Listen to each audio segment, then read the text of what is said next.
Magandang hapon po sa inyong lahat, sa mga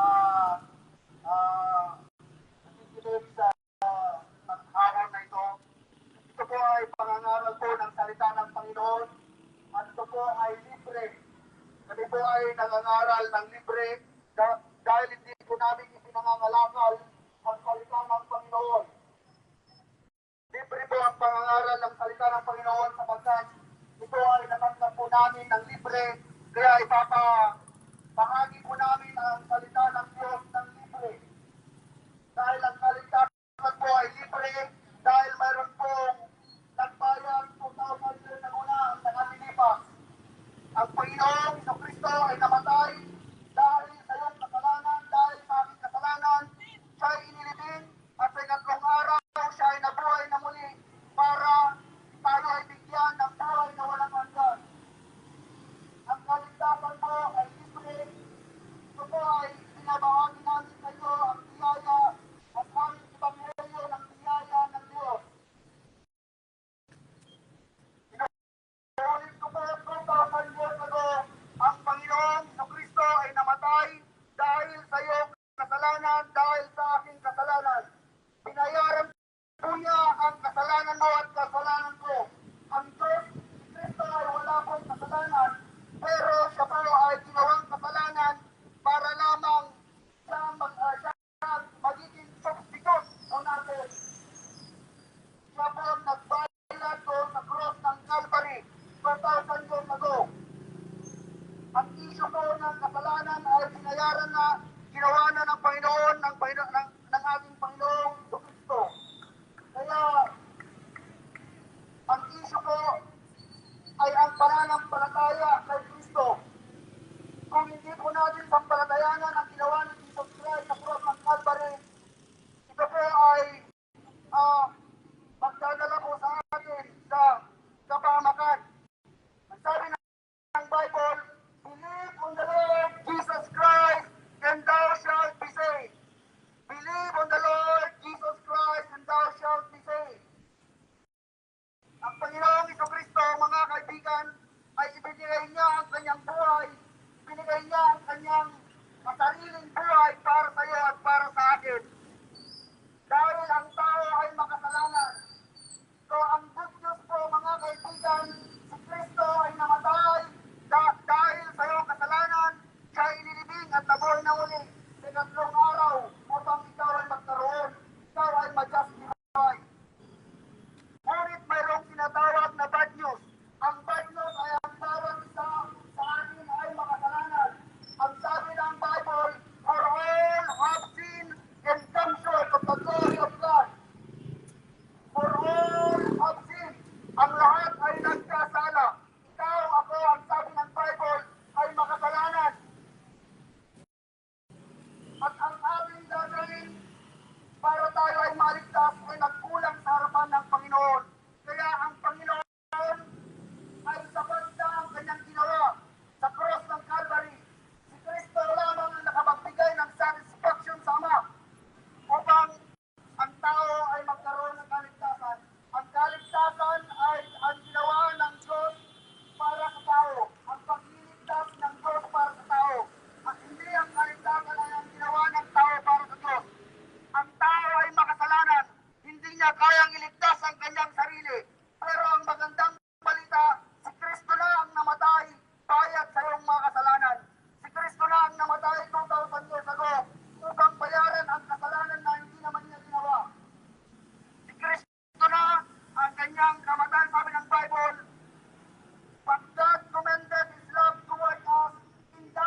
sa harapan ng Diyos. Mga kaibigan, ang sabi ng Bible, believe on the Lord Jesus Christ and thou shalt be saved. Isa lamang po ang requirement para ikaw ay maligtas sa hapong ito. Believe on the Lord Jesus Christ and thou shalt be saved. Panampalatayaan mo ang ano? How that Christ died for our sins according to the scriptures, and that he was buried and rose again the third day according to the scriptures. Ulitin ko, isa lamang ang hinihingi ng Diyos na requirement para ikaw ay maligtas, kaibigan.